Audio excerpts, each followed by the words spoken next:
સુરત કતારગામ પોલીસને મળી સફળતા। શહેરના ચોક કતારગામ મૈદરપુરા વિસ્તારમાં આતંક મોબાઈલ સ્નેચિંગ કરનાર ઝડપાયો। 1 વાગ્યે બાઇક ચોરી, 2 કલાકમાં 8 કિલોમીટરમાં 8 મોબાઈલની ચોરી કરી હતી। 30મી તારીખે 8 વ્યક્તિઓના મોબાઈલ સ્નેચિંગ કરી આતંક સર્જ્યો હતો। કતારગામ પોલીસે સુમિત ઉર્ફે ગોલુ મદન મોહન સહાની ધરપકડ કરી 83,000ની કિંમતના 8 મોબાઈલ ફોન ઝડપી લીધા હતા। બાઇક તેની પાસેથી મળી હતી, તે પણ તેને 1 કલાક પહેલા ચોક બજારના પંડોળ વિસ્તારમાંથી ચોરી કર્યાની કબૂલાત કરી। તમે જોઈ રહ્યા છો લોકચક્ર ન્યૂઝ 24 ઇબ્રાહિમ શેખની સાથે।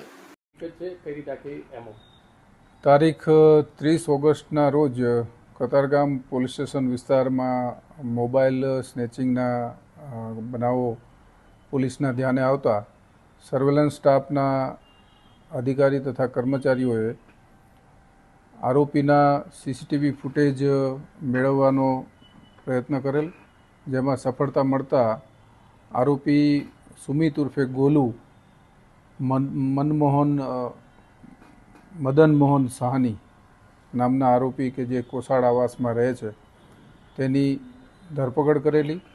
આ આરોપી પાસેથી કુલ 8 મોબાઈલ પોલીસે જપ્ત કરેલા અને એની પાસેનું મોટરસાઇકલ છે તે પણ ચોરીનું હોવાનું પૂછપરછ દરમિયાન જણાઈ આવતા બપોરના 1:30 વાગ્યાથી લઈને 2-2.5 કલાકના અરસામાં આ આરોપીએ વાહન ચોરી કર્યા પછી કુલ 8 જેટલા મોબાઈલ સ્નેચિંગના બનાવોને અંજામ આપેલો, જેમાં 4 બનાવ કતારગામ પોલીસ સ્ટેશન વિસ્તારના, 2 બનાવ ચોક બજાર પોલીસ સ્ટેશન વિસ્તારમાં કરેલા છે અને બાકીના જે 2 મોબાઈલ છે જેનું IMEI રન કરાવી અને એના ફરિયાદીનો સંપર્ક કયાથી ફરીથી બીજા કયા પોલીસ સ્ટેશન વિસ્તારના 2 ગુના છે એ તપાસ ચાલુ છે। હાલમાં આરોપીની ધરપકડ કરી એની વિરુદ્ધમાં કુલ 7 ગુના દાખલ કરવામાં આવેલા છે, જેમાં કતારગામ પોલીસ સ્ટેશન વિસ્તારના 4 ગુના છે અને 3 ગુના ચોક બજાર પોસ્ટે ખાતે દાખલ થયેલ છે।